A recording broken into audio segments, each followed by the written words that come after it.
Okay, shall we start? Sure. Okay. Good evening, everybody. Welcome to this edition of ISGK Kerala PG Clinics. And today we have Professor Banu Vikram Pillai as a faculty. Professor Banu Vikram Pillai is a diplomat of the American Board of Gastroenterology, Pediatric Gastroenterology and Pediatric Consultant and head of the Department of Pediatric Gastroenterology at Amartha Institute of Medical Sciences, Kochi. A warm welcome, sir, to our clinics. Thank you. And the case of today will be discussed by Dr. Jerry Abraham from VPS Lakeshore Hospital, Kochi. And the discussants are Dr. Parag Sims, Chennai, and Dr. Sadguna Rao, Chennai. So welcome, Dr. Jerry, Dr. Parag, and Dr. Sadguna Rao. And we have Jayanti ma'am as our moderator. She has been the pillar, and I would say the strong pillar of this program, both from the Kerala side as well as Tamil Nadu side. And ma'am has been actually awarded the Sarvapalli Best Teacher Award of the ISC Kerala chapter. Okay, all of you have seen that in our WhatsApp group, etc. So we are extremely happy to have ma'am with us always. So warm welcome, ma'am, also. With these words, I will request Professor Banu to take over and Dr. Jerry to upload your slides. Over to you, Professor Banu. Yeah, we'll be in the background. Yeah, please go ahead and start the case. And one more request, the house rule, except the presenter and the discussants, all the others, please keep the audio video in the mute because this is to save the bandwidth. Okay, so except the presenter, discussant, and the lead faculty, the faculty can of course keep the audio video on anytime. All others, please keep the especially the audio in the mute form. Okay, over to sir. Go ahead, Jerry. Sir, am I audible, sir? Yes. Good evening, sir. Moving on to the case. 17-year-old female who was a +2 student hailing from Alleppey. Informant was patient and mother, and history was reliable. The patient date of admission was April 2nd. Presenting complaint: loose stools 45 days, blood and mucus in stools for 45 days. History of presenting illness: patient was apparent.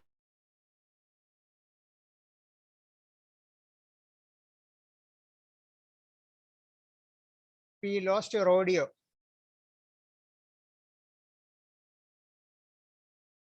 Jerry, for the time being, you can switch off your video. I think Jerry has a connection issue. Yeah.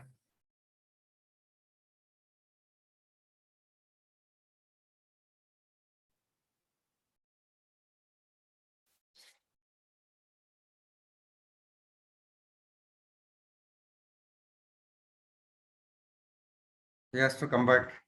Yeah.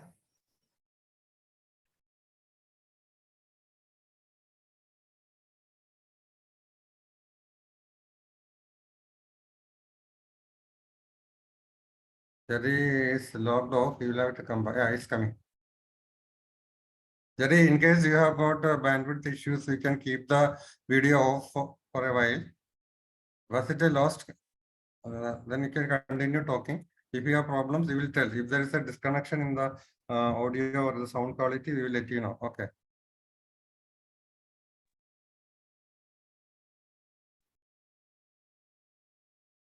Are you back, Jerry? Yeah, yes, sir. Yes, sir. I'm online. Go ahead. Can you please. start again? No, the previous slide, please. Yeah. So patient was apparently normal 1.5 months back. That is in February 2023.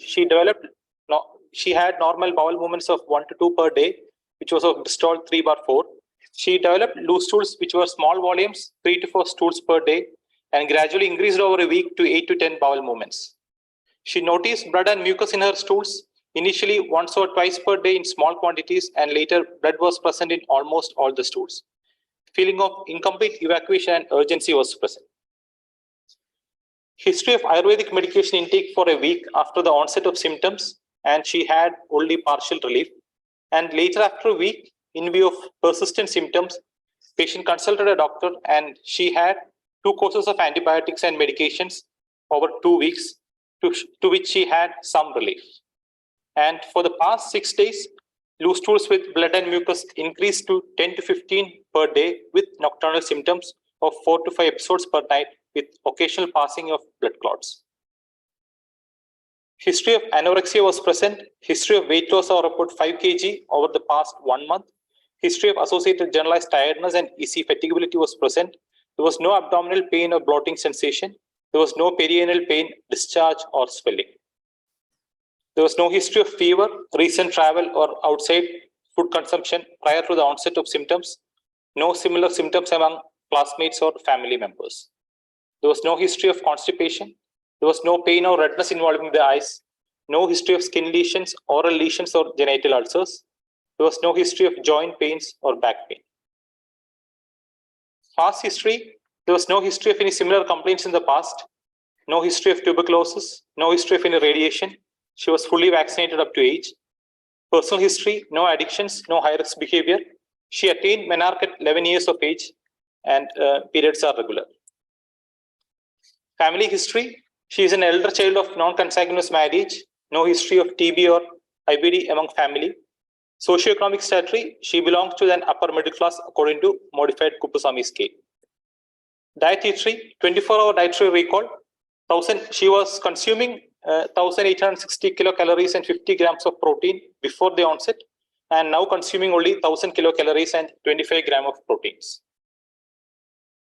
Treatment, there was not only regular medications till now. So to summarize. Just wait. Professor Banu, do you want to have any clarifications? No, let him present it so we can ask any questions after that. Okay. And only one question that I had was, you said she had 2 courses of antibiotics before the things, after the symptoms started. Do you know which antibiotic they were? Actually, Jerry has gone offline. I think he has some connection issues. Okay, we'll just wait for 1 or 2 minutes. Sure.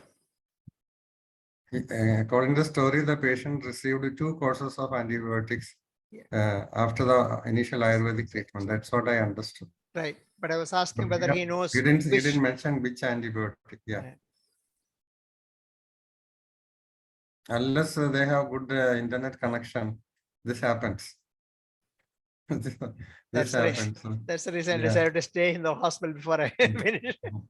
Very often this happens. That's why I made both of you co-host. Sometimes my connection also drops off in between.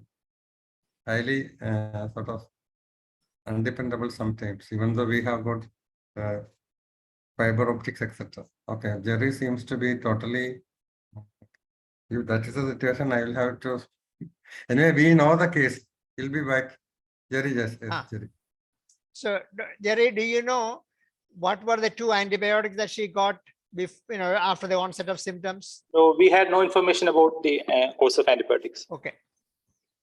All right. Then summarize, please. Come to the summary slide. 1 minute, sir. Are you at home or in the hospital? Your net seems to be weak. Yeah, I'm in the hospital, sir. I used to stay back during presentation, but. Okay, but what you do that if there is an issue, you can switch off the video part of it. Okay. Okay, now you.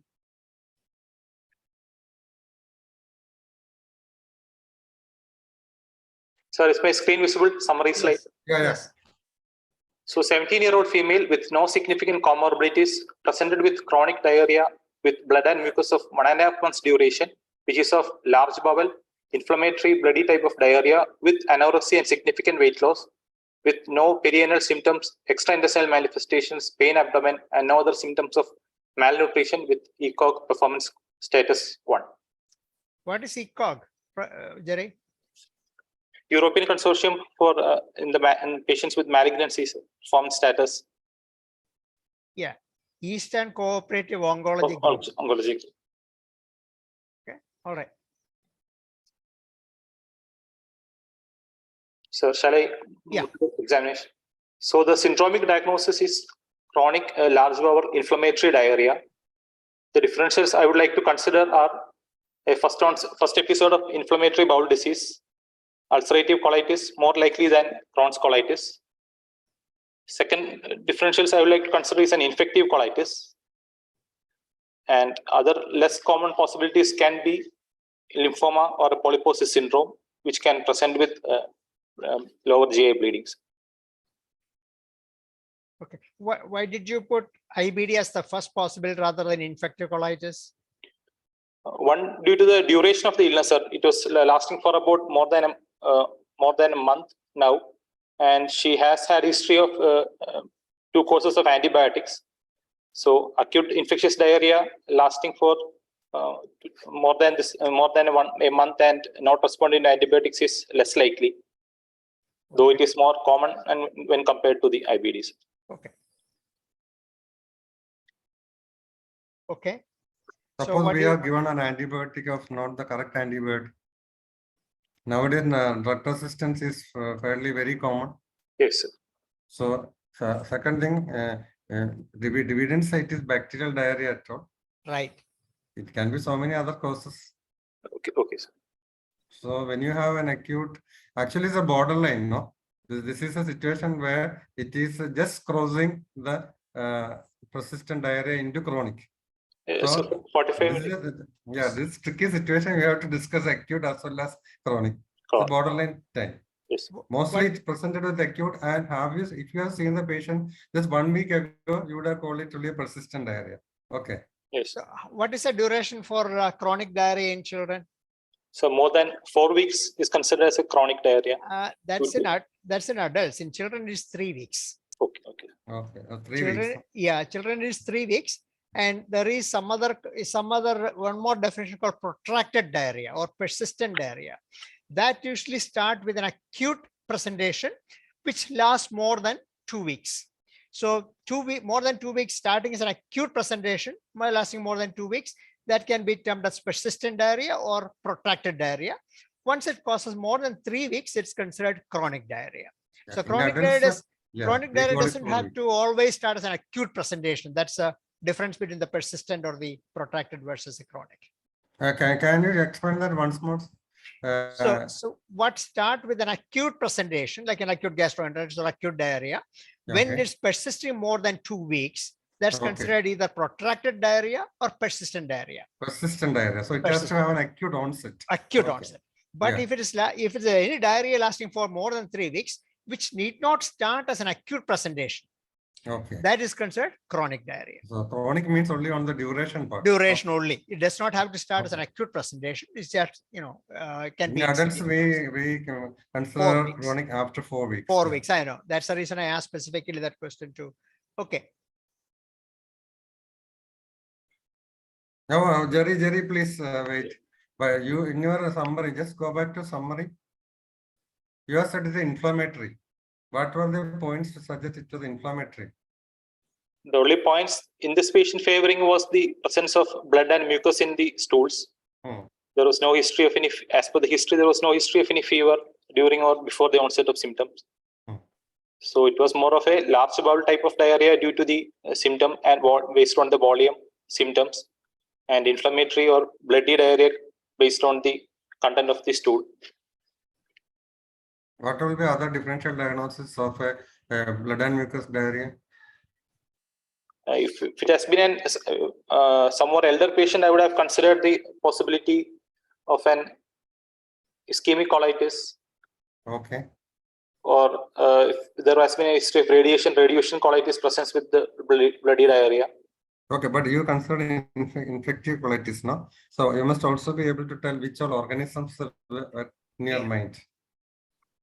Or which was the microbial organism responsible for this, or any other type of organism. Bacteria which can cause infective include, which will last for more than a month, can be seen with Yersinia colitis, or Campylobacter infections can persist for over a month.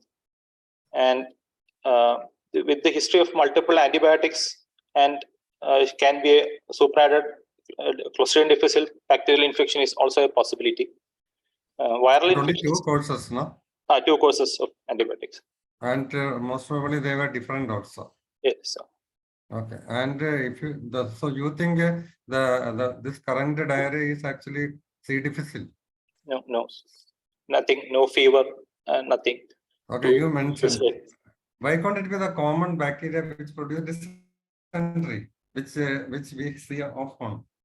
Invasive organisms like Shigella or Salmonella can cause bloody diarrhea, but lasting for 45 days is less likely with respect to the normal. Because the duration is 45 days. 45 Okay, days. Okay. Anything That other is than one thing. bacteria? And parasitic infections, amoebic colitis is less likely to last, which is mostly present with an intermittent course, and lasting for this much duration is less likely.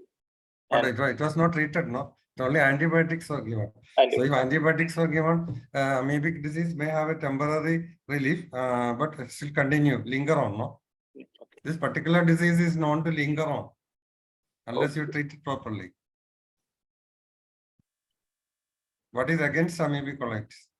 Is there anything? There was no abdominal pain, there was no fever, no systemic manifestations was present. Was she continuing with the schools and other things? Yes, sure. She was having the +2 exams in between. That's why she had taken oral medication, was staying at home. Once the symptoms worsened, she came to again after the exams in start of April. So didn't she have any fever, no prostration, no abdominal pain, which are the classic features of a severe bacterial dysentery? Nothing was there. No systemic symptoms was present, sir. Okay. Has she been abroad?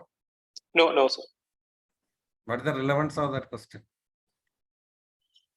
Because many parents live in Gulf nowadays. Many students also stay abroad in the initial part of their schooling, and then when they cross SSLC, they come to Kerala for further studies. And so does a stint in abroad, especially during childhood, suppose they are in Gulf. Strong tail. Gulf has nothing to do with strong elements.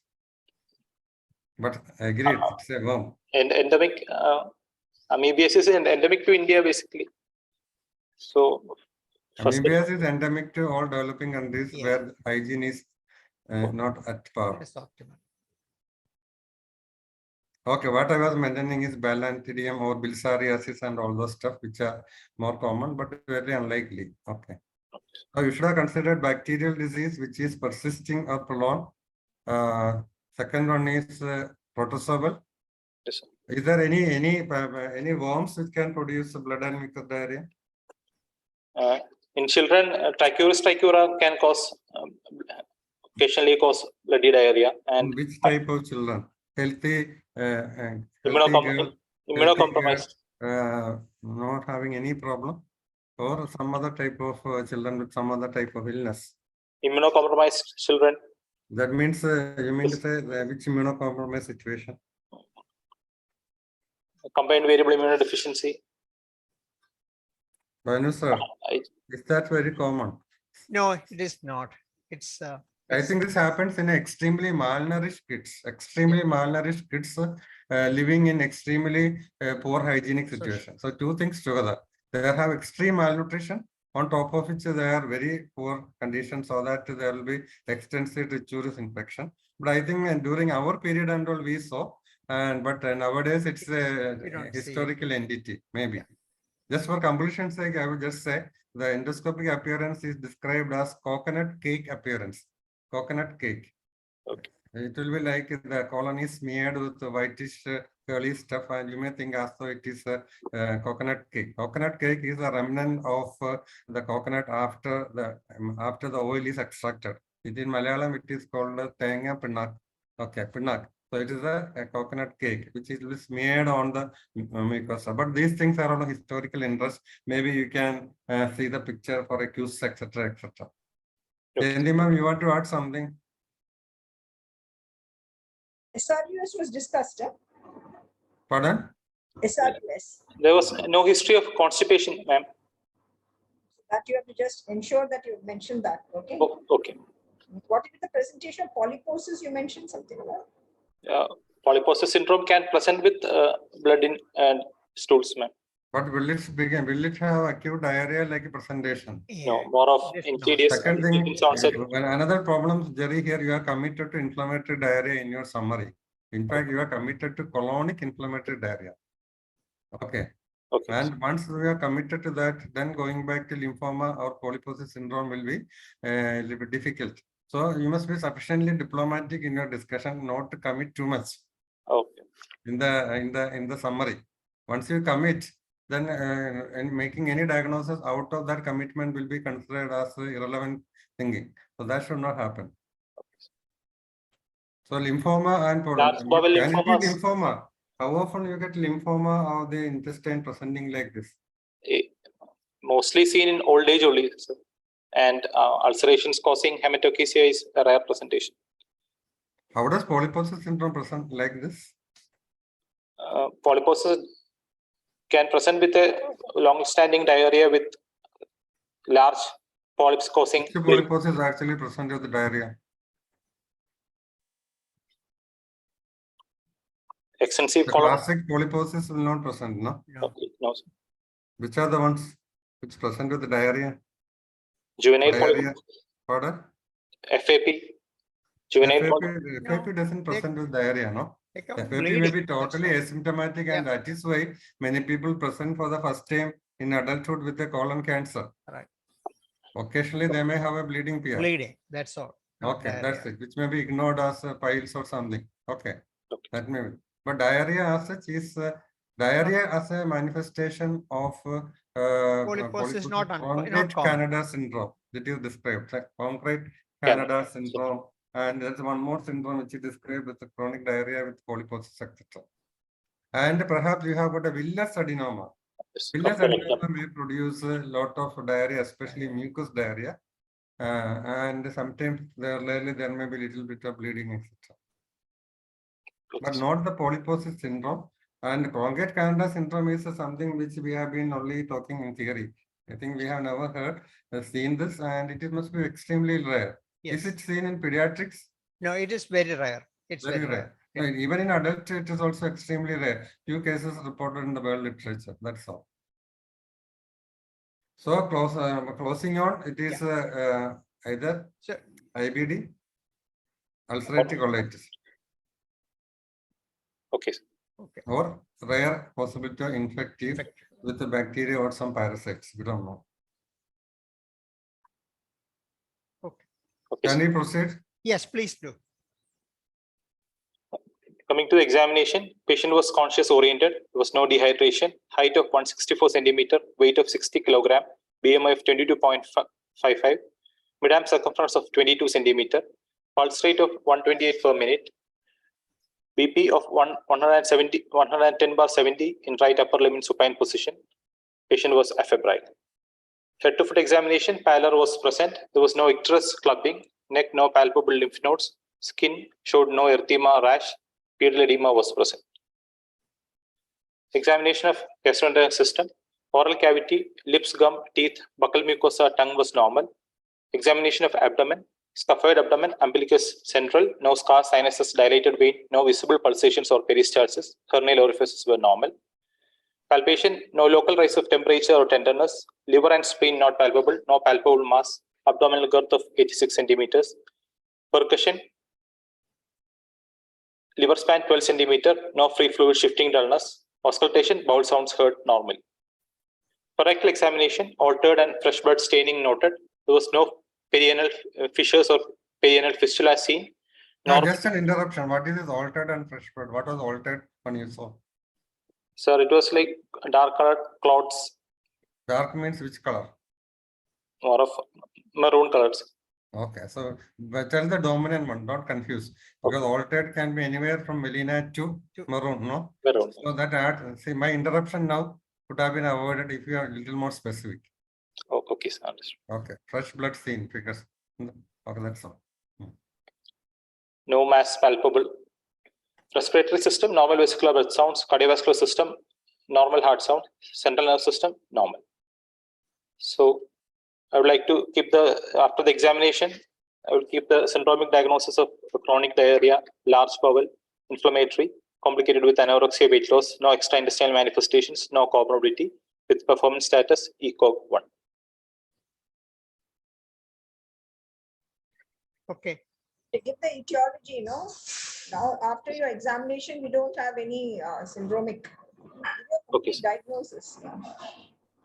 So the differential diagnosis is still the same with acute. You see possibility of acute severe ulcerative colitis with the patient having tachycardia, pallor, and stool of more than 6 episodes, stool with blood more than 6 episodes per day, and the other differentials remain the same, with Crohn's colitis being another possibility, infective colitis.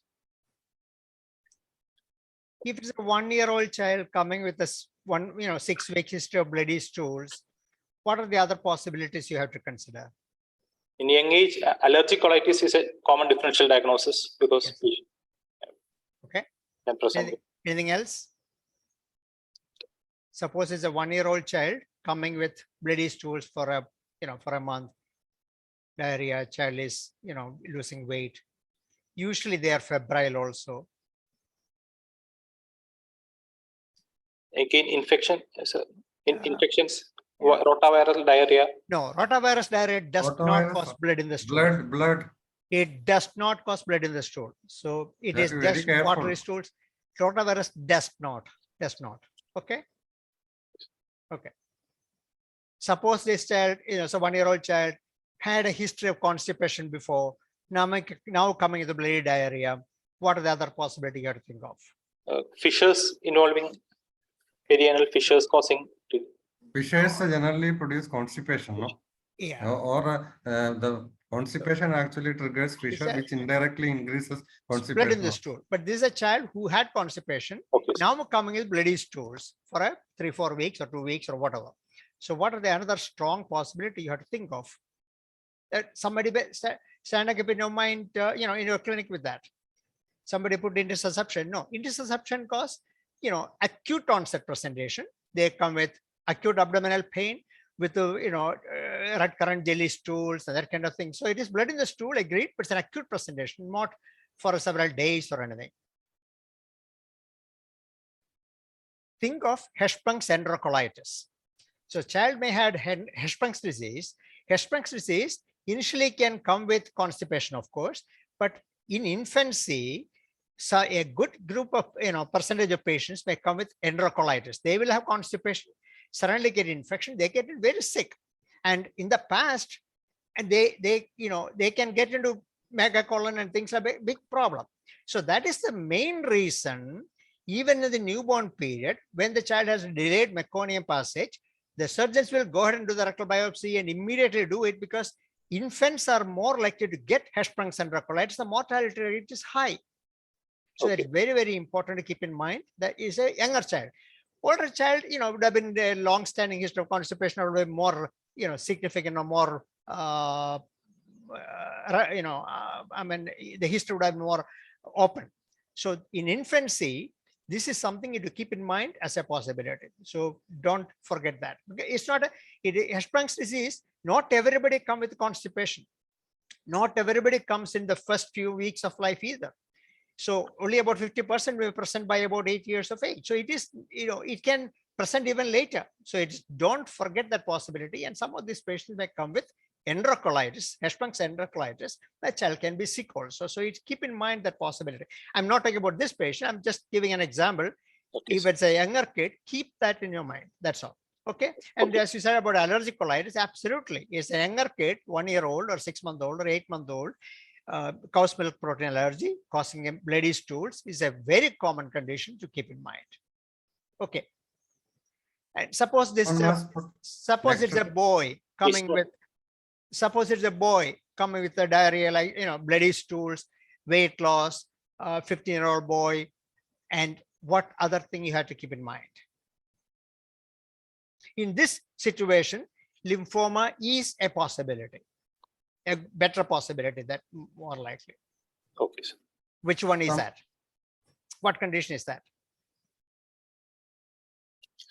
Viscott-Aldrich syndrome. Viscott-Aldrich syndrome can present later or even teenage years. They can develop malignancy, especially lymphoma. It's not a very common thing, but keep in mind that possibility, that if they have thrombocytopenia also, and along with that. So, and it's a boy because it's an X-linked recessive condition. So keep in mind this possibility. This is a girl, I know, but I'm just giving that, possibility to keep in mind. Okay. So somebody has put in necrotizing enterocolitis. No, in the chat box. necrotizing enterocolitis usually doesn't happen at that, this age, first of all. A 1 year old, I gave the scenario for 1 year old. The NEC happens in the newborn period, the first 6 weeks of life, usually. Later on in the first, after that to develop, either there is some other, coexisting condition like a congenital heart disease affecting the blood supply to the intestine and things like that. Otherwise, it usually happens much earlier. The first few weeks of life, necrotizing enterocolitis, yes, especially premature baby, or she has to keep it in mind, but not later. So I saw that necrotizing enterocolitis coming up. It is not a common thing for even for a 1 year old. It is not. Okay, go ahead. So how do you want to evaluate, or how do you want to proceed with this particular patient? I think that part will be dealt with the next person. Okay.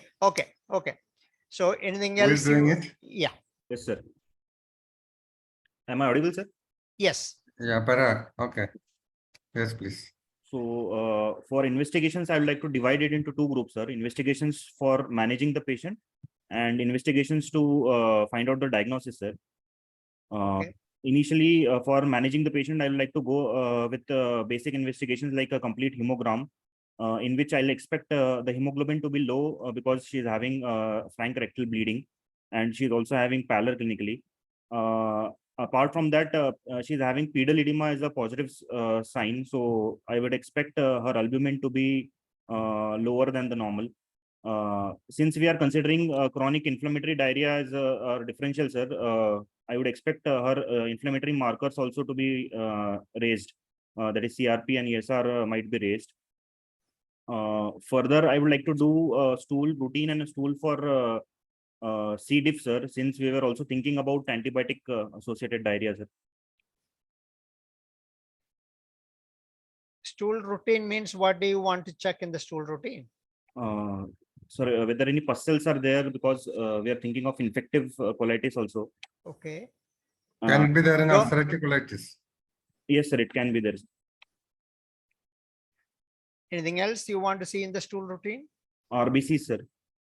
Yes, there is obvious frank blood, so you expect that to happen. What else? Any ova or cyst, sir? So checking for ova and ova or parasites, how many specimens do you need? Not aware, sir. 3 samples. Correct. 3 different, 3 specimens taken from 3 different days. Why is that? Why do you want 3 specimens?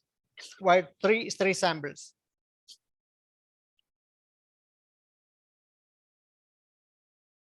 To have the adequate representation of life cycle OVA in this.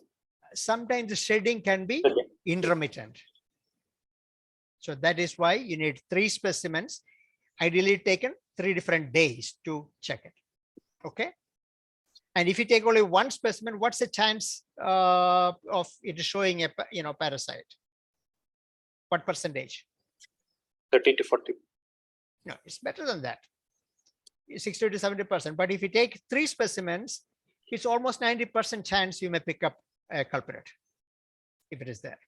Okay, so it's important to do 3 specimens. What else advice would you tell the parents how to collect the stool?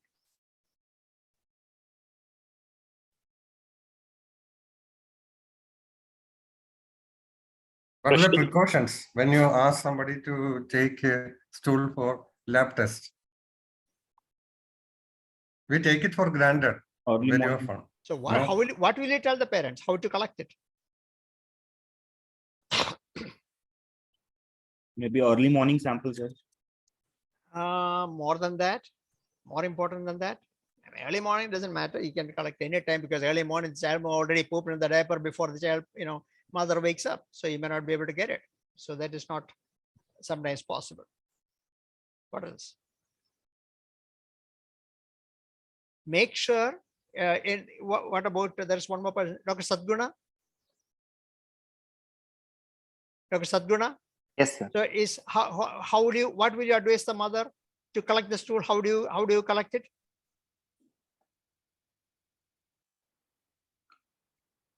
I'm thinking in terms of to collect formed stools, sir. But the child is having diarrhea. How are you going to Already get the form diarrhea, no? stool? I'm not sure, sir. Make sure it is not contaminated with the urine or water, because, for example, if there is contaminated with the urine or water, that can break the vegetative forms of amoeba. You may not see it in the microscopy. Okay. So it's very important to collect it without contamination with the urine or water. Number one. Okay. Number two, and make sure the patient did not have had not undergone any radiological tests like a barium study that could interfere with the stool test. So you make sure it is done before you do any investigations like any barium meal or anything like that. If you are doing, I'm not telling about this patient, whenever you're doing it, make sure you collect the stool specimen before you do any of the investigations that give barium or any of those kind of things. Okay, so it's very important to make sure it is collected that way. And in a smaller child, this is a very practical question, is in a smaller child, for example, a 8-month-old or a 1-year-old child is having terrible diarrhea, how are you going to collect the stool?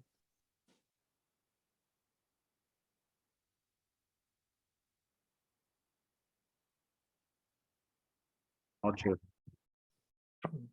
You can take the urine, the urine bag that we use for infants to collect the urine. You can take the same urine bag, stick it up to the bottom. Okay, you stick it, adhere it to the around the anus, and the once a child's stools, you collect in the bag, in the urine bag, and you can send that, and so you can collect it. The liquid stool, you can collect it without getting absorbed in the diaper. At the same time, you get it without getting contaminated with the urine. Okay, so use the urine bag, stick it up to the bottom, and collect the stool that it comes into the urine bag. Okay. Yes, sir. All right, go ahead. And so what else? Yeah. One second, sir. Please. Yeah. Parag said you look for stool over, no? Which Yes. over you look in the situation? Because Please it has go to be ahead. specific to the case. Because sometimes we may ask you theoretical question to assess the depth of your knowledge, but usually it will be pertaining to the case which we are discussing. So you said you look for ova. So in this situation, which ova you are going to look for?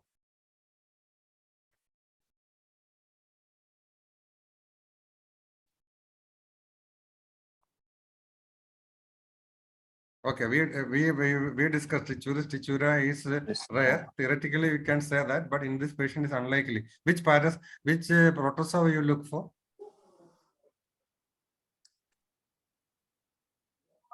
Any specific organism you are going to look for in this particular child? We discuss in our discussion, no? Can be a protozoal illness. Which is the protozoal illness which will present with the blood and mucus diarrhea? I think Dr. Jerry already mentioned that earlier. Protozoal illness which will produce with the blood and mucus, like a dysentery.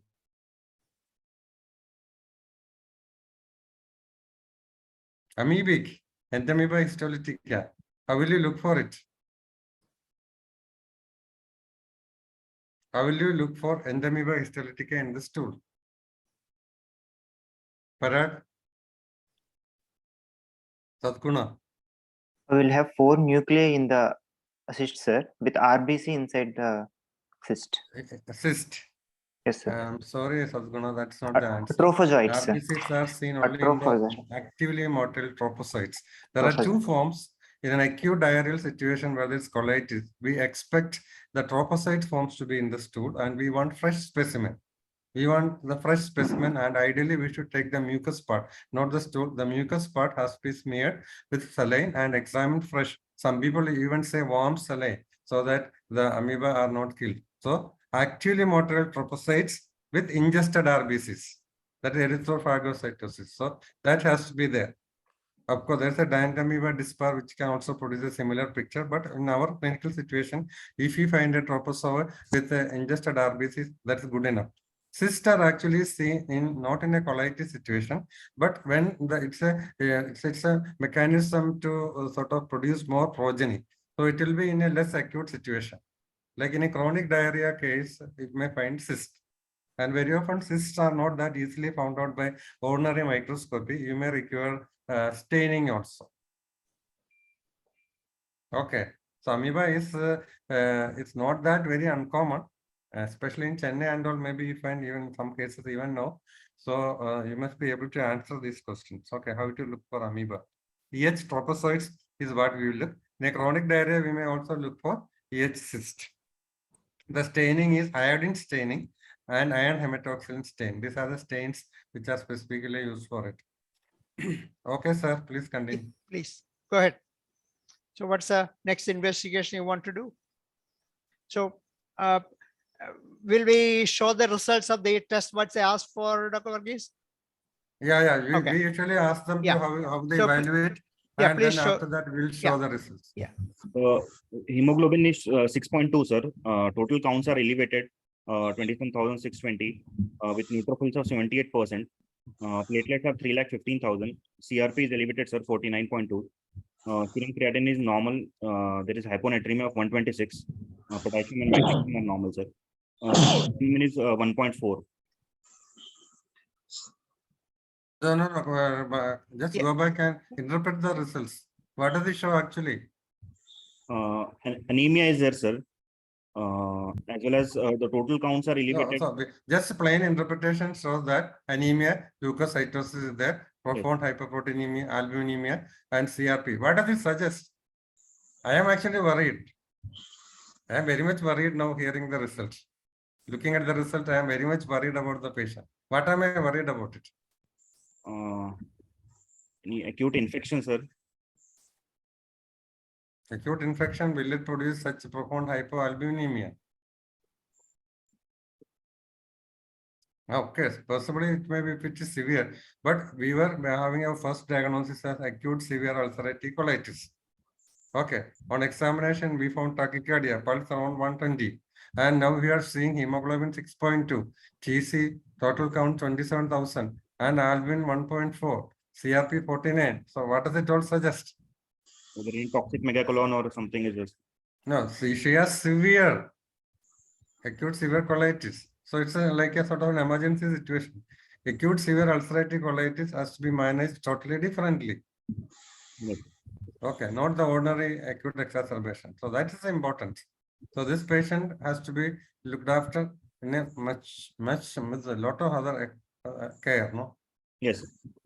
How do I explain the hypoalbuminemia?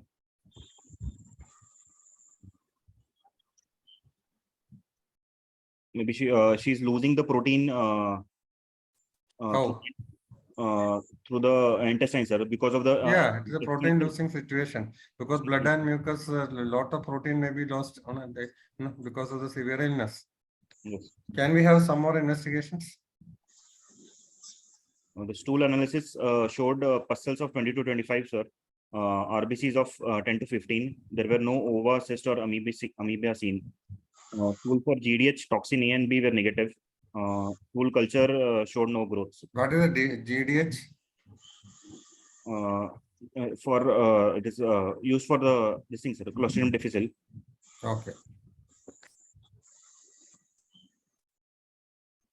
X-ray abdomen was done, sir, which appears normal, sir. Why do you want to take a plain X-ray abdomen in a patient with blood and mucus diarrhea? To see whether any toxic megacolon is there, sir. So how do you look for it? There will be gross distension of the transverse colon, sir. Okay, so where do you look at it? There must have a point where you look for it, no?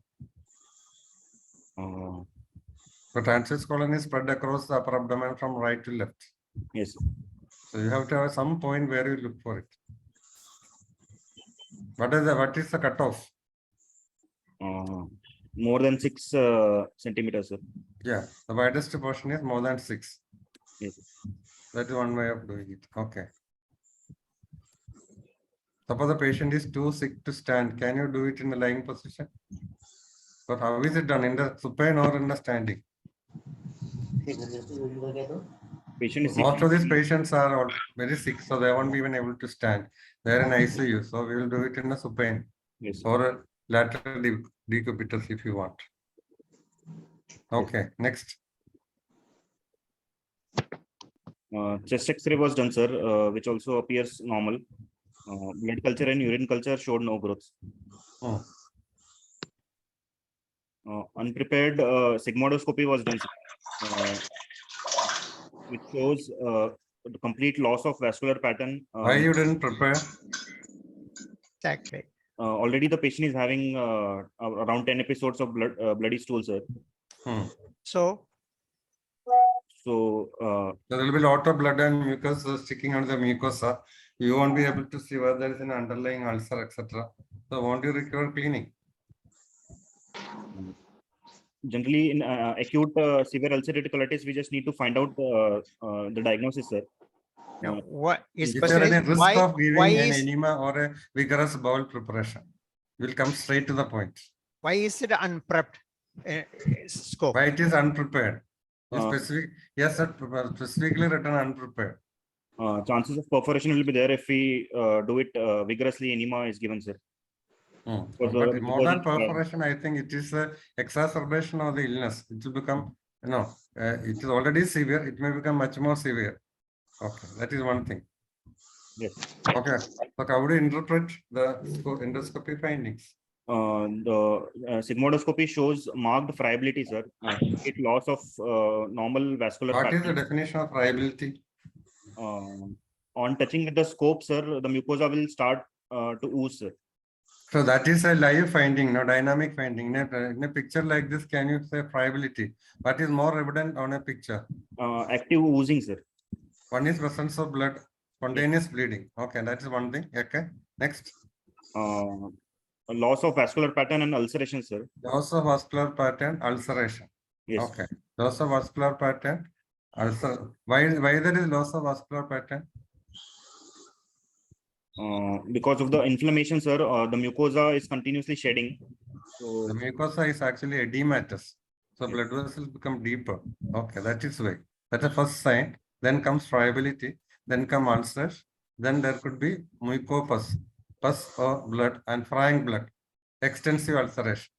Okay, sometimes pseudopolyps or inflammatory polyps also may be seen. Okay. What will be the Mayo score? Here it will be Mayo score 3, ma'am. How do you score? We see for the ulceration, sir, whether they're deep or superficial. We see for the friability, sir, whether after touching the scope it's oozing or if there is spontaneous bleeding, sir. We also see for the loss of vascular pattern, sir. Okay, is there any other score? What is UCI score? UC, EIS score. UCIS score. Sadguna. UCIS score contains 3 parameters, sir. One is vascular pattern. Then when there is a partial loss of vascular pattern, it is 1, but here it is 2. And a bleeding, when there is spontaneous luminal bleed, we will give the score of 2. If there is mass, we can see only blood, no mucosa, then it is 3. So this comes under 2. And regarding ulcers, whether it is, if it is superficial ulcer, it is 2, deep ulcer 3. In this, I'm thinking there are deep ulcers, sir. So I'm giving a score of 3. The UCS score of 7 is severe, sir. So and also it has a predictability towards the non-response to steroids also, sir. This much So I think. in the examination, if it is a severe UC case, you will be immediately asked Mayo score and UCIS score. So please be absolutely thorough about this, because these things are something which we have been seeing for the last 3 years. So we can't make a mistake, and any mistake done here will not be sort of accepted that easily. Okay. So common things one should be absolutely thorough. How will you give a report in this patient? Final report. Washroom में है there is complete Nothing, doctor. I'm just asking you your final report. What will you write in the final report? ulcerative proctosigmoiditis Mayo 3, ma'am. Professor Banu, unfortunately, there was a got muted. Please unmute. No problem. Okay. I was trying to mute somebody who's Making noise. making noise. Is there any other score, would you say? Please answer madam's question first. I'll write ulcerative proctosigmoiditis with a Mayo score of 3, sir. No, will you give a diagnosis of ulcerative colitis? This thing is just a description. No? What's your diagnosis? What will you write there? Will you put it as? Was it? I didn't figure. Can you just Is it- look at the sigmoidoscopy and say it is ulcerative colitis? That's what. The other thing was, it was unprepared, I suppose. basically, how far yeah, did they it go is- in? This is a diffuse mucosal disease with a severe ulceration. Okay, this is what you find. So the two possibilities are again acute colitis versus acute severe ulcerative colitis. Okay, you put the score, and generally we will put peri-ulcerative colitis, acute peri-infective colitis. This is what we can say. If it is more than 4 weeks or 6 weeks, probably ulcerative colitis should be the dominant. Infective will not be considered at all. Okay. Yes. So, and even the way of putting the final diagnosis also is very important on endoscopic diagnosis. Okay, is it enough? We'll take Or will you do biopsies. anything? We'll take biopsies from the rectosigmoid and rectum, sir, depending on how far we have reached. And since You have the sigmoid which is involved, you have the rectum which is involved. Where do you want to take biopsy? both at the sigmoid and the rectum, sir. You want to take from both places? Any reason? Generally, when we have very severe disease, confine your biopsies to the rectum because rectum is protected on all sides. Sigmoid is in the peritoneum. So inadvertently, if you go and take a deep biopsy, it may perforate. So if there is no need to take biopsy from the sigmoid, specifically, you just take a rectal biopsy because exact extent of the disease we will assess later. Our current concern is actually to assess the disease and to make a diagnosis. Assess the severity and make a correct diagnosis. Yes. Okay, let's go to the next slide. Jerry.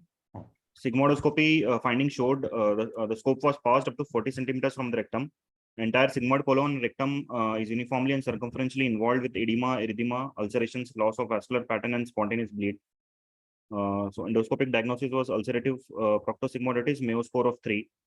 To rule out infective colitis, and biopsies were taken from left colon, sigmoid, and rectum. Okay. So biopsy. Jerry biopsy report. The histopathology showed section shows pieces of colonic and rectal mucosa with multiple foci of necrosis covered by necrotic material and acute inflammatory exudate with admixed erythrocytes and degenerated epithelial cells. Underlying tissue shows atrophy and withering of crypts with cryptitis and crypt abscesses. Lamina propria is densely infiltrated by neutrophils with extravasated erythrocytes. There is neutrophilic infiltration of mucosal capillaries, areas of fibrinoid necrosis seen. Adjacent mucosa shows mild disorganization of the crypt architecture with goblet cell depletion, foci of reactive ATP of epithelium, cryptitis, and crypt abscesses. Lamina propria shows patchy, dense infiltration of the plasma cell admixed with neutrophils and lymphocytes. So impression. Okay, so from this, what is your impression? What is actually? Suppose you are asked to interpret this and tell the diagnosis.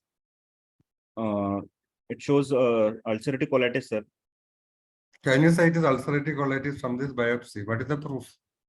I can say it is acute severe colitis. And there are crypt distortion of the crypt architecture, sir, cryptitis and crypt abscesses. Okay, okay, good. That's a good answer because Professor Banu. Yes, so that's exactly what I was going to ask you. So what are the signs of chronicity in this particular case? So it's showing a lot of acute inflammation, but there are some features of chronicity also. So the crypt architectural distortion. So there is disorganization, goblet cell depletion. So those are findings of some chronicity. So it is not, so in addition, there is severe acute inflammation is there, but this is very important that suggests to a chronic inflammation. On the top of it, there is an acute inflammation, correct? Yes. In the blood test, Dr. Jerry, and you didn't mention anything about the liver enzymes. Enzymes were normal, sir. Only serum albumin was low. Yeah, that I saw, but you did, okay. Enzymes was normal. Sir. Okay. All right. Okay, what's the pathologist's opinion? Pathology opinion was consistent with ulcerative colitis, and they had a suspicion of Clostridium difficile infection due to the presence of necrotic material acute. Yeah, if there is a lot of inflammatory exudate seen on the surface, that is one point which they may suspect that it is infective. Admixed erythrocytes and degenerated epithelial cells, they thought of a possibility. And after the histopathology only, we actually sent the stool, GDH and toxin, which were actually negative. But by Okay. that time, we had started a vancomycin also along with the. Okay, now let us hear from the management. No? Anything else, Vanu sir? So anything else would you want to do before you start on medications? So what did you do? Did you, what did you do the first? You know, did you correct the hemoglobin, or what exactly did you do first? Yes, sir. We did. Sir, please, Jerry, we will ask Sadguna how he will manage, and then we will ask how they did. Okay, okay. Sadguna. Okay. So, at this point of time, I'm thinking acute, a 17-year-old female with acute severe ulcerative colitis with possible Clostridium difficile superinfection with the hemoglobin of 6.2 and albumin of 1.4, sir, with the high inflammatory markers of 49 CRP. So I'm thinking of acute severe ulcerative colitis and Clostridium difficile severe anemia. So I will divide my management into supportive management and disease specific management, sir. For supportive management, I will start with IV fluids. Because the hemoglobin is less than 10, precisely 6.2, I want to transfuse with the packed red blood cells, and in the X-ray did not show any toxic megacolon or perforation. So Are we dealing with acute severe ulcerative colitis, or are we dealing with moderate? What will be your true Lubbock's criteria in this patient? according to true Lubbock's criteria, it is coming under acute severe ulcerative colitis, ma'am. So More what will than be- 6. what is the guideline? What are the guidelines for Guideline, management of acute severe? I need to manage ulcerative according to colitis? Oxford criteria, ma'am. That's all theory, Support- doctor. Just tell me what should we do. We just want to know how to manage this patient. IV fluids, PRC transfusion, and steroids I want to start, ma'am. Sadguna, will you keep anyone else in the loop? You will manage yourself. You have your And your ICU. I'll also give a surgical consult at the initial presentation itself, sir. Okay. Would you like to assess the proximal extent of the disease, or should we No, just ma'am, start off no. with the management? I'll Or should start not off with the management Is initially. there you should any tell way us. to assess the proximal extent in the acute phase? In the X-ray, I can see that if there is a The X-ray only if there is a lot of air, we can see the lot of mucosa. air, and if there It was is stool, almost I can opaque. assess. There was no Yes, megacolon. There there was practically nothing. very little air in the colon. So, is there any method by which you can assess the extent of the disease without scopy? A contrast enhanced CT I could do. Yeah, it is sir, not but usually done, but if there is it's any not pressing required. need to do that, you can do that. That's a non-invasive method of assessing the extent. Assessing Okay. the extent. And nowadays people are using the intestinal ultrasound also. Yes, intestinal ultrasound. So Very it's very non-invasive and less expensive and no radiation. So intestinal ultrasound will be useful also. Okay. So Okay, okay, Sadguna. So you will keep the surgeon in the loop and tell us how you manage. You said general management. Okay. You said you will give packed cells. IV fluids, packed cells, and I'll try to start enteral nutrition as early as possible, and anticoagulation, because there is active bleed, active luminal bleed. I won't start low molecular heparin now, sir. I will Why start enteral nutrition? early enteral nutrition because the Why not patient just oral feeds, no? oral feeds only, ma'am. Yeah, Oral feeds, enteral nutrition, oral feeds only. I want to continue, and compressive stockings. I want to put this patient, and this is specific treatment. I want to give intravenous hydrocortisone 100 You milligrams. don't see your notes. You speak out onto the video. Okay? I'm writing. Because you've I written thought I everything. missed. No, ma'am. I am just listening. So hydrocortisone, I want to give 100 milligrams intravenously, 6th hourly. I want to give. And regarding follow-up, daily pulse rate, temperature, and saturation, abdominal gut, and daily. In a severe bowel. patient, you don't have to. You should not wait for 24 hours. I think you should do much more frequently. Of course. No, 24 hour. If you wait for a 24 hour, that means today morning you see and you come and see Daily tomorrow. 4 times we need Many to, things would have happened.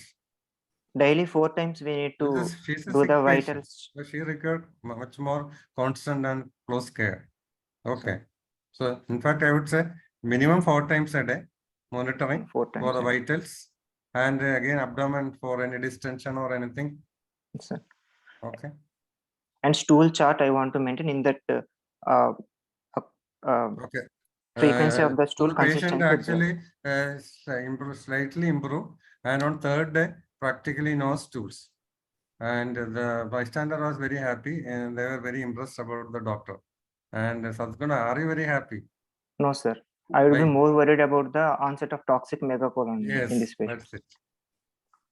So if the bowel movement stops suddenly, you must be very careful. It could be that the patient has toxic megacolon. Okay, you are giving steroids for how long? So in my mind, I'm keeping maximum of 7 days. I will give steroids, sir. But I want to assess the response on after day 3 of the steroids in the form of stool chart and CRP and fecal call protectant also will be helpful, sir. And clinical improvement, that is pulse rate, temperature, albumin. These things I want to. Okay, suppose she has improved. Is there any difference in pediatrics, Professor Banu? No, there's similar approach, but the thing is practically the stool calprotectin, if you send it, takes about 4 days to come back. So you may send it on Yeah, the it's not third day. locally available. Yeah, it's not locally Yeah, done. so it becomes, I mean, theoretically, yes, you can, but it is not practically not that, workable. So, you do the same thing, but make sure the surgeons are following, frequently too. So it is not something that you just consult once. Make sure you discuss with them and talk to them frequently also. Day Okay. 3 minimum, day 5. Okay, and if the patient improves, then If the patient improves, I want to convert it to oral steroids, sir, and I will gradually taper. And once the oral steroid is coming less than 20 milligrams of prednisone, I want to add immunosuppressant like azathioprine in this. what is the rule of starting azathioprine? There is a guiding rule, no? Sir, There must be a guiding principle to start azathioprine. What is that? steroid free remission. I want Induction, to, yeah, induction curing steroids. and maintenance with Yeah, or if there are, immunosuppressants. depending upon the number of recurrence and that, yeah, if it is mild to moderate, if it is severe, induction requiring steroids. Obviously, we treat with the steroids only in severe cases. Okay, suppose the patient has not responded, Professor Bano. Yeah. If the patient has not responded, that's a scenario which we want them to be thorough. So what would you do? Is it Dr. Sadguru going to say or Parag going to say that? If it's a patient is not responding to IV steroids. If he's not responding on IV steroids, sir, I would like to consider that is more than 8 bloody stools or 3 to 8 bloody stools with CRP more than 45.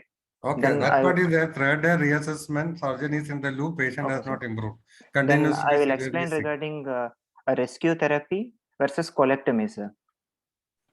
Okay, and not only explain, you have to do it. So tell us how you do it. So then if they are willing for colectomy, and then the options are subtotal colectomy with ileal and anal pouch anastomosis. You will do the anal pouch immediately? No, sir. No, sir. Not Why at, you that is don't the do plan. it? First Why step. you don't do it? Now you So said there no. will Why be a you lot don't of do it? inflammatory activity, sir. So the ileal pouch anal anastomosis, technically it is not feasible, and chances of So what pouch is usually failure done will in be acute severe ulcerative colitis? What in surgery?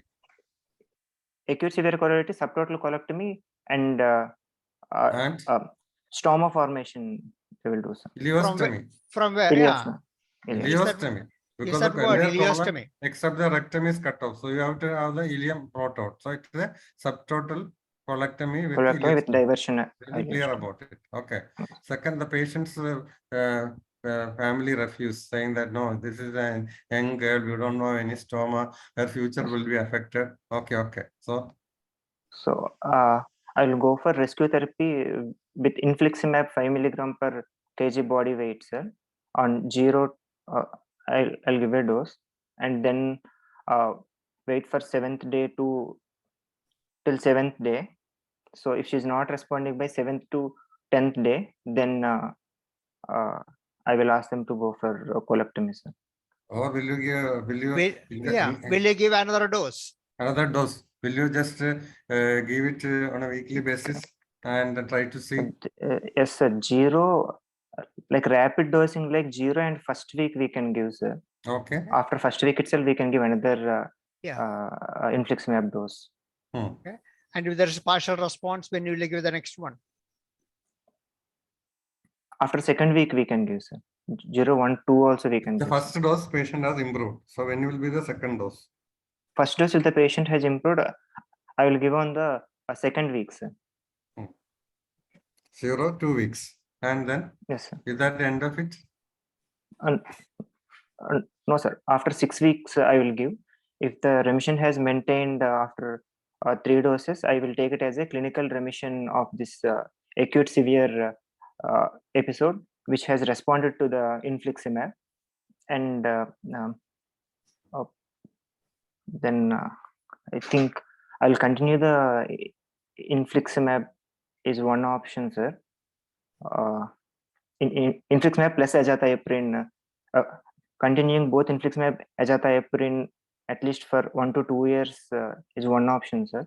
Otherwise, according to Miracle study which was done in India, they also say that after initial induction, azathioprine and 5-aminosyl salicylic acid itself may have like a colectomy sparing disease course in about 56%. So I'll explain both the things for the practical, doctor. Just tell, no, you have to just drop an algorithm. Just then next. These two options I will give, any role for tofacitinib? There is a role for tofacitinib and also cyclosporine. So if I'm starting with tofacitinib 10 milligram TDS, I will start on first 3 days. If she's responding further, then I will come down to 10 milligrams. Tofacitinib versus steroid. You don't have both options, no? Tofacitinib only, ma'am. 10 milligram TDS for 3 days. If she's responding, then BD for 8 weeks. I will continue. Then so I will come down. There's no role for steroid, right?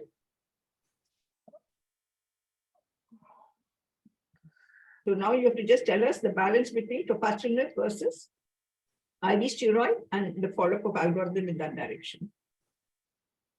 So today, tofacitinib is making a major impact, especially in acute severe ulcerative colitis, no?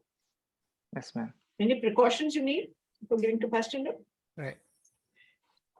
I do not know at this age, doctor, whether we can give. Varicella zoster reactive. Sorry, no, not that. Deep venous thrombosis and pulmonary thromboembolism are the risk factors in the elderly patients. But at this age, I'm not sure of. Yeah, so I think doctor can tell us, is tofacitinib contraindicated? What are the things that you have to do before you give tofacitinib or biological agents? What are the things you have to do before you start it?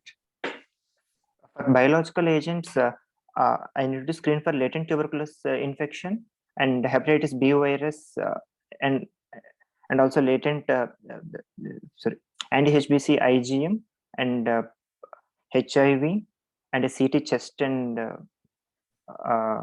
IGRA for latent tuberculosis infections, and also varicella zoster virus screening. But in this setting, I might not do all, sir.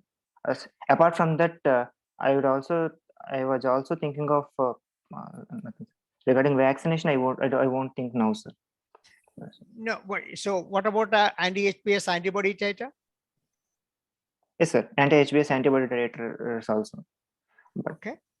At this point of time, how much? No, you have to check it, because if it is, not immune, hepatitis B vaccine, you can still give it. The immunogenicity will be less, but still you can give it. But it's important to check it. Okay.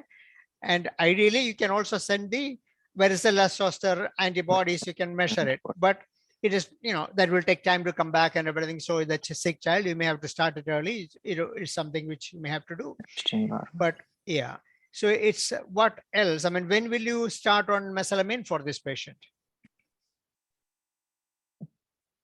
Will you give mesalamine or not? Immediately, Will want you to give mesalamine, mesalamine or when will you give it? I will give after 6 weeks, sir. Okay. When the child is improving, you can start it, because when Improved they are and very everything is sick, stable, then I yeah, will. when they are very sick, it is probably There is sometimes it could chance of aggravate the diarrhea. paradoxical worsening of the diarrhea can be caused. Okay. And what dose would you give in children for mesalamine? 3.6 to 4.8. That's for an adult. Adult. But for children, what dose would you typically start with? I'm not sure, sir. So you usually give about 50 milligram per kilo per day, but you round it up to the nearest tablet strength or sachet strength and adjust and give it. So you don't want to break a tablet, because you are not supposed to break a mesalamine tablet. Why?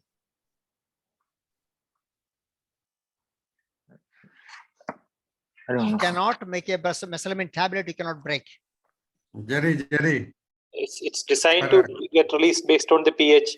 So breaking the tablet won't serve the purpose for the drug delivery. So where is that mechanism situated? In which part of the tablet it is there? The coating of the tablet. Yeah. Right. MMF technology, no? So so you started, and anything else you want to, once you started it, suppose you gave infliximab, the child is improving, and you are tapering the steroids, because the child was already on steroids to start with, you're tapering the steroids.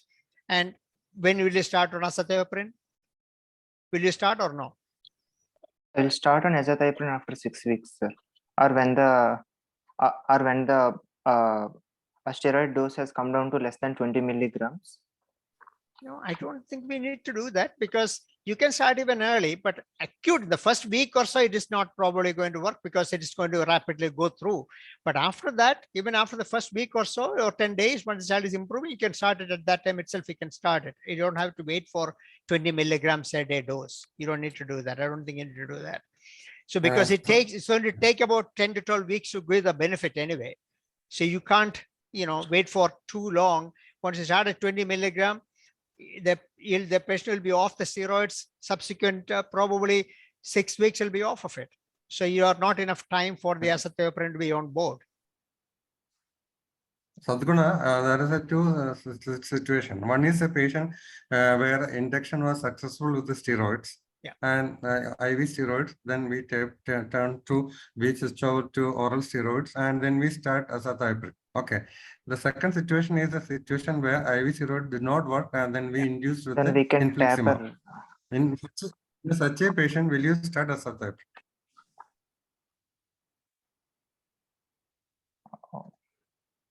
And what is the current thing? Should we give immunomodulators or no immunomodulators? We should give immunomodulators. Why? Because to reduce the immunogenicity Jerry? of Right. the infliximab. Helps to reduce the immunogenicity with infliximab, I think he has a combining with the audio issue. Yeah. Parag. We should give the immunomodulator, sir. After assessing after the first week.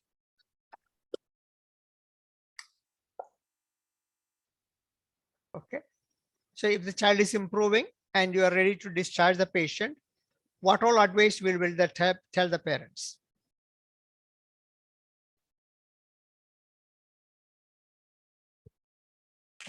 So you gave infliximab also, and the steroids is already was on steroids, gradually being tapered, and infliximab is on board, and you are going to add the azathioprine to decrease the immunogenicity of the infliximab, and the child is getting ready to get discharged. Child is getting better. So no frank blood in the stool, hemoglobin is stable, albumin is pretty good. So if you are improving, when you're discharging, what all advice will you tell the parents? Regarding symptoms, new onset fever or increase in the relapse of the symptoms, sir, and follow up after 2 weeks regarding blood count, complete blood count because of the azathioprine. azathioprine, you have to take the baseline CBC baseline. plus 2 weeks after starting it or 2 weeks after any dose change, you are supposed to check it. Suppose you start with the 50 milligram, you're going to make it 75 milligram, and then you are supposed to check it again 2 weeks later, see, the blood count and the liver function test. So you have to, it's a must. You have to check it. Okay. And what else can you do ahead of time to give a better dose of the azathioprine?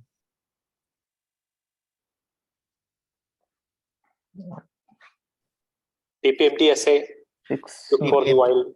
Correct. So you can measure the TPMT, which is thiopurine methyl transferase. See, if the patient has got a normal wild type TPMT, you can even start with the higher dose of the azathioprine to even start. You don't have to start with the 25 or something smaller dose. You can give the correct dose itself to start with if the results are available and do it. Okay. Suppose you give measure the TPMT and the TPMT is normal wild type and you give the azathioprine. If the patient is coming back to you a week later or 2 weeks later with the severe abdominal pain and vomiting, what will you worry? And the TPMT is normal. Pancreatitis as a side effect complication, as I induced pancreatitis. Correct. Okay. So pancreatitis is idiosyncratic. It is not dose dependent, and you cannot, the TPMT assay does not give an idea about the development of pancreatitis. Okay. So it's important, if you have to watch in mind, and you have to tell the parents, if the child develop any of this, to immediately bring her to our attention. Okay. Anything else will you tell the parents? The child is going home on infliximab and tapering steroids and azathioprine. What other advice will you tell the parents? Diet, NSAIDs. Okay. Increased red meat and NSAIDs might increase the chance of flares. Red meat issue and all. I mean, yes, you can limit it, but the milk products and the red meat and wheat sometimes can be considered a pro-inflammatory, so you can decrease. But that is more of a problem for Crohn's disease. That's more of a problem with the Crohn's disease than UC. Okay. So, but what other advice will you tell them? If it's a Crohn's patient, yes, you have to definitely advise avoid milk products, avoid wheat products, avoid red meat, and avoid popcorn and processed food. Those food items you have to avoid. Okay.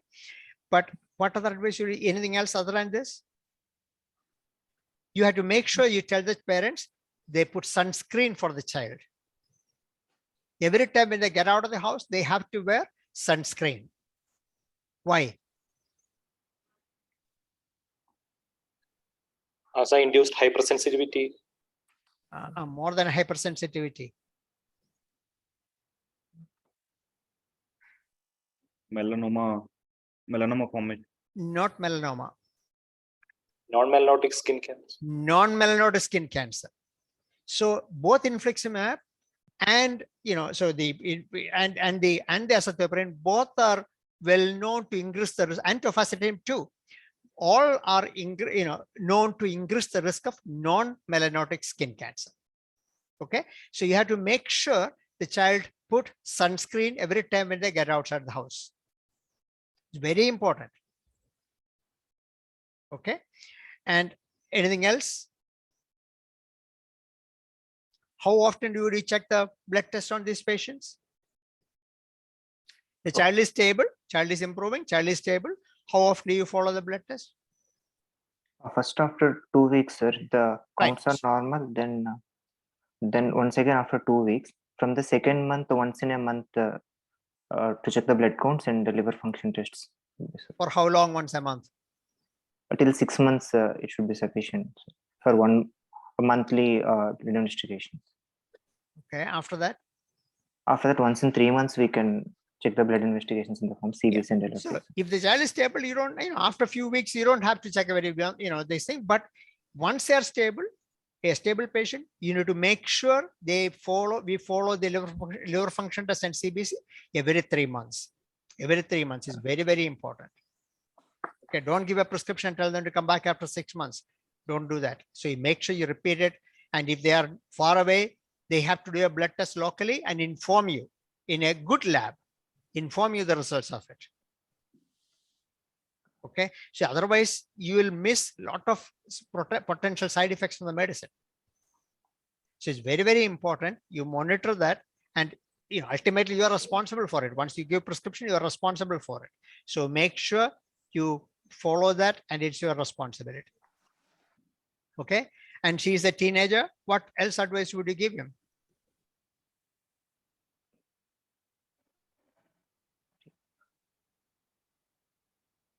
Not sure, sir. Vitamin D supplement. Teenager abroad. Vitamin D supplementation will give, sir. Vitamin D supplements you can give, but ideally you are supposed to measure the vitamin D and then correct it and Correct maintain it. it. So that is the correct way. But even otherwise, you are not going to lose anything by giving some vitamin D supplementation. Agreed. Okay, anything else? What about HPV vaccine, human papilloma virus vaccine? It's a teenage girl, very important, not only girls, but boys also. It's important, teenagers and young adults, make sure you give the human papilloma virus vaccine. Okay, so because it's very, very important to prevent cervical cancer and pineal cancer. So these are things that we can do to decrease the risk. You may not be 100%, but you can definitely decrease the risk of it. When surgery in this patient? Initial non-response to steroids, or even if the rescue therapy, if it is failing, we can offer the surgery. Suppose the patient is not able to afford infliximab, is there anything which he can use? In pediatrics, can we use other drugs like cyclosporin? Yeah, we can use cyclosporin, but the problem is you have to monitor the levels and everything Renal becomes an parameters, issue. magnesium, cholesterol. Tofacitinib, is it approved? I don't think it is approved in children yet, but I don't think it's approved yet because I have not used it actually, honestly, personally yet. There again, I think it is moderate severity, not an extremely severe severity. I think it's not one. Moderate severity, okay. To induce remission, it can be used. I think there was a question about azathioprine and steroid. That's I think when the induction has been done with the steroids, and as we taper the steroids, we have to start azathioprine because it will take around 4 weeks at least to take the action, to have the action. But when you have put the patient on infliximab after steroid failure, many people don't say you have to taper off. It's a steroid failure, the acute phase. So you have changed over to infliximab. And once the patient improves and the patient is able to take oral tablet, azathioprine need to be started because it reduces the immunogenicity. Suppose the patient after the initial improvement comes back after 6 months with the relapse, patient on infliximab. What all things you look for? So after initial response, now the patient came with relapse, sir. So for any relapse, first I need to think of. We don't know relapse. He didn't say relapse. He said the patient is coming back with the bleeding diarrhea. Bleeding. He didn't say relapse. He didn't say relapse. He didn't use the word relapse. The patient is coming back. They responded to the infliximab. The patient is now coming back to bloody stools. So any patient on remission, if she's coming with new onset of bloody diarrhea, first we need to again rule out the soap-related infections like CMV and Clostridium deficit. Then if they are negative, then to think of relapse. So think of all the possible causes of an acute diarrheal disease, exclude it, CME infection, exclude it, and then if everything is excluded, what does it mean?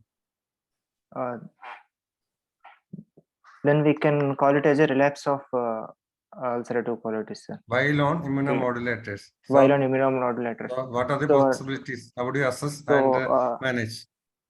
So then a therapeutic drug monitoring, we could do reactive therapeutic drug monitoring in this patient by doing infliximab levels and infliximab anti-infliximab antibody levels. So what are the scenarios? Suppose infliximab level is high and there are no antibodies. Then it is there are no antibodies and infliximab. What are the scenarios? Tell us the 4 scenarios which can happen when you look for the infliximab antibodies and when you look for the trough levels.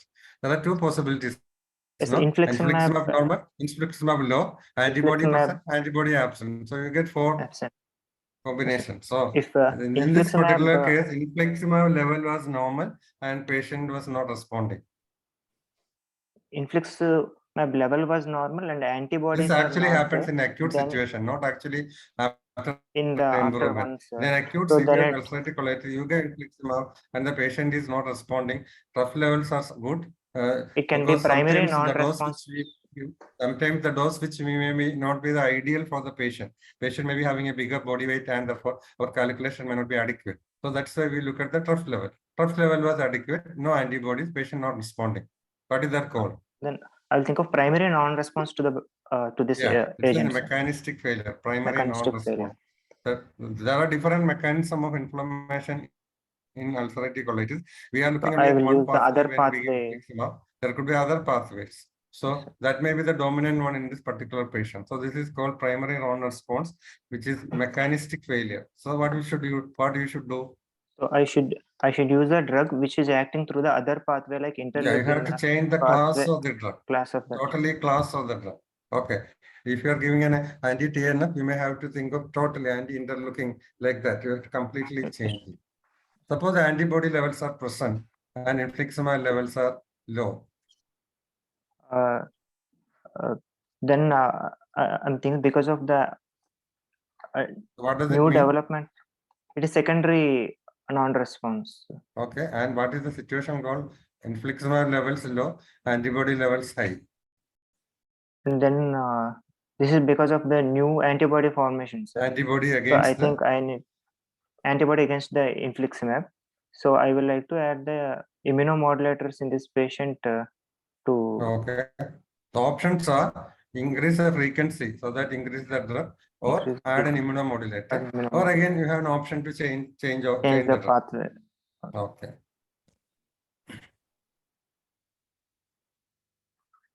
Okay, suppose it's a young boy and the patient is not responding.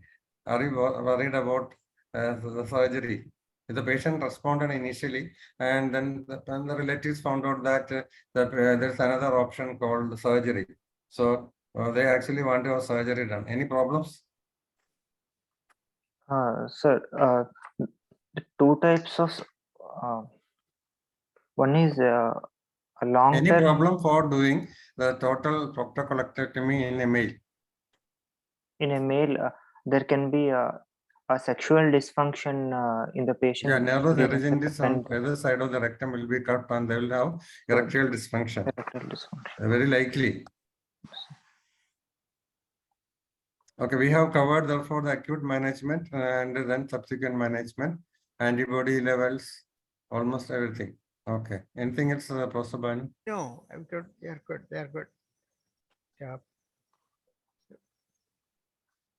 And suppose they develop pancreatitis with azathioprine, what would you do? And I would stop the azathioprine. I would not restart the azathioprine. Correct. You Again. should not. You should not. Not. And in that situation, what can you give for that particular patient to decrease the immunogenicity of the infliximab? What are the other immunomodulators available? Methotrexate. Okay. But Can remember you use this. 6 mercaptopurine? That is another drug which is available. Yes, No? no, 6 mercaptopurine. I don't No, know. you cannot because the same mechanism of action. Yeah, you cannot. It That's is right. So, Okay. but methotrexate, but this is a girl. What advice should you tell them? Stop the drug before. Methotrexate. If you're starting,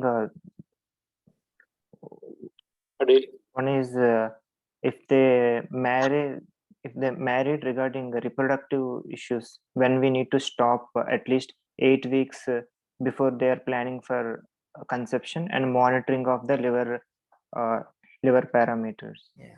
So it's Cumulative very important. They should not get pregnant while the patient is on methotrexate. Okay. It's a And for well-known some time therapy. also, no? It's not immediate.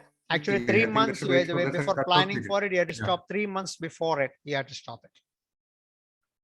3 months before you're planning for planning for a family. Make sure you stop it at least 3 months ahead of time. Okay. What dose would you One more give for? scenario is that patient may respond initially and then come back with the relapse and CME is positive. So how will you confirm the potential possible underlying possible CME infection? What are the options available for you to confirm it? Yes, sir. Sigmoidoscopy in biopsy, I will look for histopathology. Sir. Histopathology, cytomegalovirus inclusions, and second thing, Inclusion bodies. immunohistochemistry, Okay, good. inclusion bodies, and second then, thing, immunohistochemistry, and third okay. thing, CMV, RT-PCR, quantitative RT-PCR. If they are more than 20 copies per ml, more than 20 copies, then I think there is active CMV infection. 20 copies, I am not that very sure. I thought it is higher Where value. the 20 copies are talking about the blood or the tissue? Tissue, sir. I'm not sure either the actual I think the value is still higher. I think the principle is that whether it is present in the blood or not, it is what is present in the tissue which is more important. Tissue. Okay. Tissue. Ideally, you have to do a tissue PCR and assess that there is a significant tissue level. That's the best thing. But unfortunately, that may not be available most of the hospital. So you go by the inclusion body, severity of the disease, and blood level. Okay. So these are the three. But just by blood alone, one should not jump to the conclusion. The colonization. There must be concomitant colonic involvement, and CME should be shown in the colon by inclusion bodies. Plus immunohistochemistry plus RT-PCR if possible. So these are the different methods. But just by inclusion bodies alone, perhaps it may not be correct to start on antivirals. One should have at least IHC or RT-PCR. But RT-PCR in the tissue is not done in most of the places here. That's what I understand. Yeah. I think that part in the correct blood level and the tissue level, there's a particular value. I don't remember it offhand, but I think one should be clear about that value. Okay. And what's the drug of choice? Ganciclovir. Any side effect? Major side effects? I don't know. Cytopenias. Pardon? What? Yes, sir. Ganciclovir induces cytopenias. Okay, cytopenia. Anything else? And hepatic dysfunction Can also. infertility? Sure, okay, read up. This is a rarely used drug, so most of you may not be thorough. Plus, at least for theoretical sake, read up use management of CME colitis in a background ulcerative colitis. Until you should be able to say how you manage. Okay, at least theoretical points. Any other important things, Professor Banu? Jayanti ma'am? The other thing is that sometimes when they are young and they get married and then most of the time they don't disclose that they had a problem before marriage, and the disclosures occurs soon after marriage. In such patients, we've had patients where you may have to resort to subtotal colectomy, have a temporary colostomy, and then allow the patient to have complete the family life, and then go for reanastomosis. Okay, very important, subtotal, because again, the mesorectal fascia and all are involved, and then we usually don't tend to touch there. Therefore, you cannot do a direct colectomy with an ileostomy similar to in a male. So there is a role for colostomy also in such patients. Subtotal, then colostomy, and then complete the family life, and then go for this. Okay. I think most of it you've covered.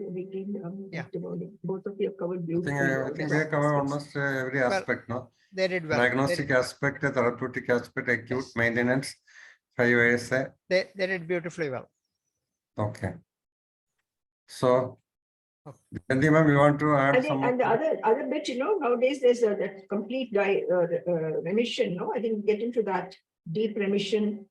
What is deep remission? Maybe just one time colitis, and after that there may be no second episode at all. So that read the various things that you look for: endoscopic remission, the deep histological remission. What are the things that you expect, and how do you follow these patients? Okay, because this is the first attack. Maybe after this she does not get an attack at all. It's not uncommon. Yeah, acute severe. How often you get acute severe acute colitis like presentation for ulcerative colitis? Sadguna. 20%. 20 to 25% can develop. Less than that, 10 to 15 only. Okay. How often you get ulcerative colitis without rectal involvement? Without rectal involvement, around 5 to 8%. A maximum 10%. What are the situations where there can be lack of rectal involvement? One is when de they are novo on presentation. Second one is Pediatric, when they are on treatment treatment with pediatric. with rectal suppositories. okay rectal therapy, steroids, Rectal therapy. etc. So the rectum may be much more improving, and the proximal portion may be more affected. In pediatrics, yeah. how often? So it's You know, uncommon. it's very uncommon to have involvement without the rectum. It's almost always Okay. rectum is involved. And Yeah. second, one big difference between the adults and pediatrics in the ulcerative colitis is even if it starts with the proctosigmoiditis, very often it extends proximally with the through the years to become more extensive disease. Unlike in adults, most of the time, if it's a proctosigmoiditis, they tend to remain that way, I think. But in pediatrics, they tend to extend, become more extensive disease with the time. So that is a more aggressive disease in children. So they tend to become more, more extensive with the time. Even if it's in pediatrics, we get more Crohn's rather than UC, sir. that is correct. That is correct, ma'am. That is Mm, correct. That is yeah. correct. But even with the UC, but when they get it, is a proctosigmoid to start with. Many times it becomes more extensive with the years to pass. It becomes more extensive disease, extensive colitis. That is adolescent and above. But in pediatrics, what cases that Dr. Malti and all keep saying is we keep on talking of Crohn's rather than UC. Crohn's is much more common. I have UC patient, but probably I would say almost 80% is Crohn's patients. Is it Crohn's colitis or Crohn's? It's everywhere. It's a Crohn's involving upper GI Crohn's, tract, perianal. yes, colon, perianal. It's a mixture of everything. It's So I think when Crohn's you're colitis. when you're discussing this age group, there's one multi-center study Yes, from PGI and Dr. Malti and a big group. Right. Just read that paper. There's a consensus on the frequency of the Crohn's versus UC in the pediatric age group and the clinical presentation. They may ask all those other questions, very early, then some early, UC, all those things. Just see that you have those definitions right. And you have to know about the genetic form. monogenic. What is actually monogenic IBD? Jerry, especially Crohn's disease, no? Ulcerative colitis, it is not discussed. For Crohn's. That's what. We hardly see UC in children. It's more of a Crohn's. So. Monogenic IBD, I think it may be a short note for you. Okay, another thing, role of these markers, fecal marker, calprotectin in the diagnosis as well as the management of IBD. Is there any additional use of calprotectin in pediatric use, of, Jerry, compared to adults? Not sure. Because in adults, we can go for any advanced investigation like CT scan when we suspect Crohn's. But in pediatrics, you should not immediately jump and do CT scan. One of the methods will be to do calprotectin, and then if there's a high value, then that is almost sure that there could be a disease, then you go on to, rather than blindly asking for CT of every patient. Correct. Because in pediatric exposure to CT and radiation, one must be careful. Okay, so that is one thing. Second one is during the acute phase to assess the prognosis. Third, during the remission phase also, periodic estimation of calprotectin will tell you whether the patient is likely to have a relapse in the next year. When up to 6 months, it can predict according to the value. So again, prepare another short note for fecal calprotectin and keep it ready. Monogenic ultrasound. Ultrasound was beautifully discussed. It's a very simple, non-invasive test. It's making a intestinal ultrasound. Intestinal ultrasound is really making a breakthrough. So I think, as Doctor had mentioned, please go through that. Yes. They're simple, non-invasive, especially to the extent of the disease. Very well mentioned. Yes. And always when you suspect IBD, always do an upper endoscopy also. Because it may look like you see, always do the upper endoscopy also. It helps you to differentiate between the types too. So it's very important. Especially in pediatric age group. Yes. They always combine lower with an upper GI. Yes, we always do. We always do. What do you expect is around an upper GI? Is it by biopsy? You look for some focal enhanced inflammation? Focally enhancing gastritis, and also sometimes you see esophageal involvement, and even grossly itself sometimes you erosive gastritis and all those things too, but not only histologically, but grossly too. And so it's important to differentiate. Is there any particular doubts in the chat box? Is there anything relevant in the chat box. I don't think that had been answered. There are more answers to the questions. Okay. Okay, so I think it has been a good discussion of an adolescent case, because most of our students are tuned to managing a pediatric case. So that has been, so we are extremely thankful, Professor Banu Vikram Pillai, for joining us. Just 1 second. Just 1 second. So in case you get this is 45 days, it crosses that. But Yeah, today we had a presentation of 3 weeks, 3 weeks bloody diarrhea. Okay, so it is neither becoming acute, neither it is becoming it looks more like a persistent. it is for 1.5 months, ma'am. 45 days, sorry. It is this patient has 1.5 months, but in That's what. pediatrics, No, it is but 3 if you weeks. have a patient, we had, like we discussed, a 17-year-old, or I think around that age, who has 3 weeks diarrhea, bloody diarrhea. So then all your infections, only thing, there's no fever, there's nothing else there. So just be careful about that. And then see whether it's fitting in with this. These are the patients, when you do a biopsy, you may find there's no crypt distortion. Okay. And in those situations, it will behave like acute colitis, severe colitis. These are the patients you have to repeat a colonoscopy after 3 months to look for crypt distortion. Exactly. So be very careful about this group. That 45 days, even singles. Luckily, this patient had that distortion of the glands. But if it was not there, you have to repeat. Maybe it was Campylobacter. It was one of those other things that we rarely see, or senior, or whatever it is, or non-specific. And therefore, such patients you have to repeat after 3 months. Ensure that once, if supposing at the end of 3 months, the biopsy is normal, then this is definitely not an ulcerative colitis, because once you label as ulcerative colitis, lifelong diagnosis. So be very careful about this group. I totally agree, ma'am. I totally agree. Yeah. I hope that message is very clear now. In Very acute clear. severe ulcerative colitis, if you are seeing a patient in the first 2 or 3 weeks, 3 weeks. it is extremely difficult to differentiate between acute colitis versus an ulcerative Infective or some colitis. other cause. So a Absolutely. follow-up evaluation at some point of time will be Very required. important. I had a couple of cases where actually I stopped the medication, because otherwise they'll have to take it lifelong. Exactly. If there is a relapse, and if they will be warned, they should be warned. So you can stop it, and then if the moment you have a problem, you come back, we'll repeat the scopy, take biopsy. And once they have a relapse, okay, it is almost sure that it is, unless it is almost sure that it will be ulcerative colitis. Okay, they have to be warned when you stop it. So what are the findings in chronic? Some of this we've already discussed. You'll have more of lymphocytic. There'll be widening of the Histological lamina findings propria. in a chronicity. So apart from the disorganization of crypt architecture, we will have basal cell plasmacytosis, which is again a feature of chronicity. There'll be thickening of muscularis mucosa. There'll be widening of lamina propria. The space between the glands will be widened. Parallel. Cell That is depletion. normal, doctor. What is parallel is normal. Here there'll be to separate Goblet out. cell depletion. And goblet cell depletion is again acute. Side branching. And here you'll have glandular, you'll have glandular pattern of the crypt. They'll have this branching glands. That's a feature of chronicity, with more of lymphocytic infiltration, in which you have neutrophils. So acute or chronic. So just read that bit. What are the classical features? Okay. They've done a good job. So I think it's good revision. Okay, so it was a good discussion, and it was a good, I think you presented well, and discussions also did well.